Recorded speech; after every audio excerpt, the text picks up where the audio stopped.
So, what if you could just completely redesign a country's entire civil service?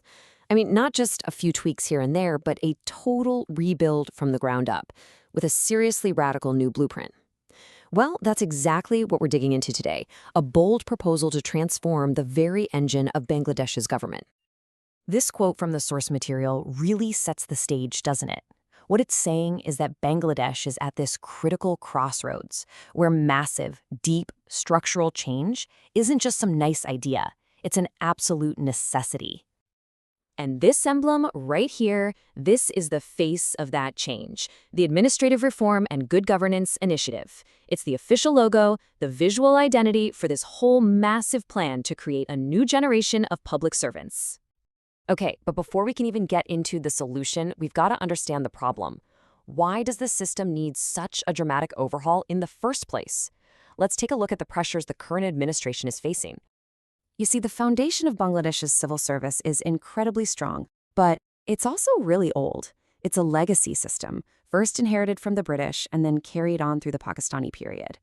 So what you have is this well-established institution that's now, well, it's really showing the strain under modern-day demands.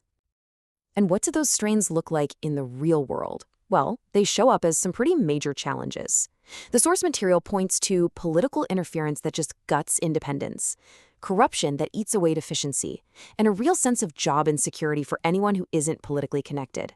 And all of that feeds this public perception of a bureaucracy that's slow, way too complicated, and frankly, often just doesn't work. So, in response to all of these challenges, a bold new vision has been put on the table. It comes from a book that's not just a critique. Oh no, it's framed as a full-on manifesto for the future. The book is called The Architects of Tomorrow, and it's written by Guru Delaware Hossain. It's presented as this complete strategic roadmap, a really detailed plan to build a state of, and I'm quoting here, profound trust and prosperity. And let me tell you, the ambition here it's just staggering.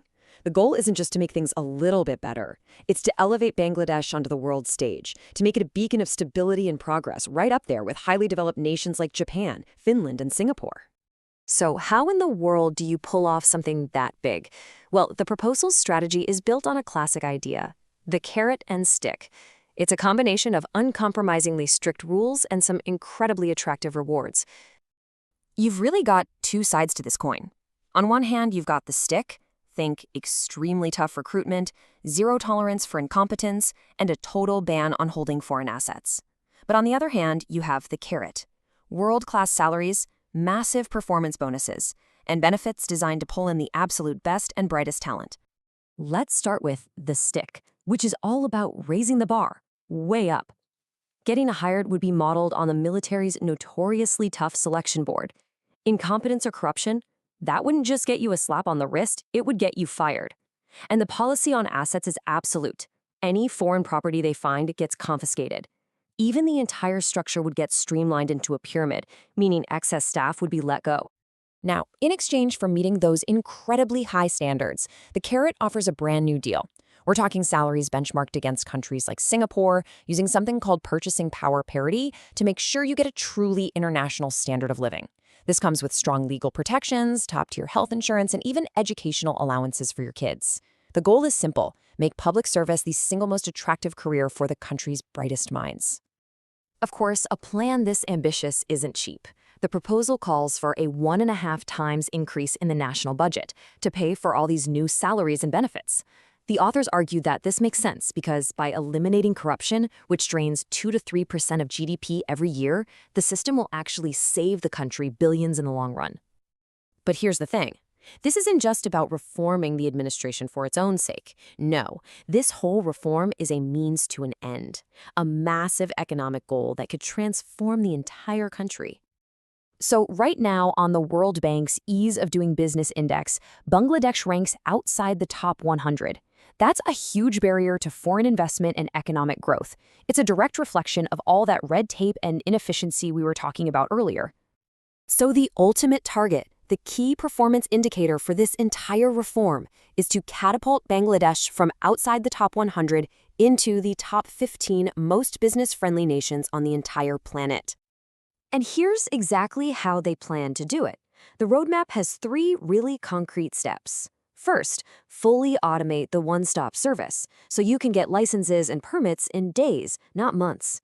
Second, use a regulatory guillotine to aggressively chop away unnecessary laws.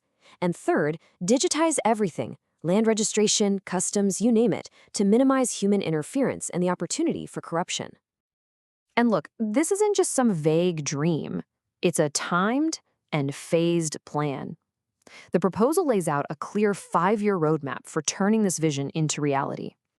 The whole thing is broken into 3 phases. Phase 1, the first year, is the emergency phase. That's all about getting protective laws passed and setting up the new pay commission. Phase 2, from years 1 to 3, is the reform phase.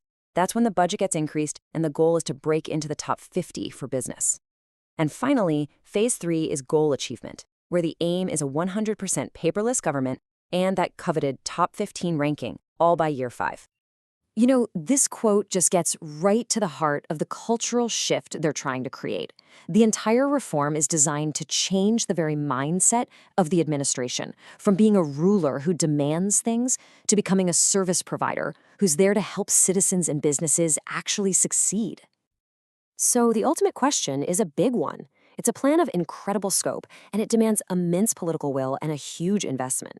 But it forces us to ask, could a blueprint this radical truly create the architects of a new, prosperous future for Bangladesh?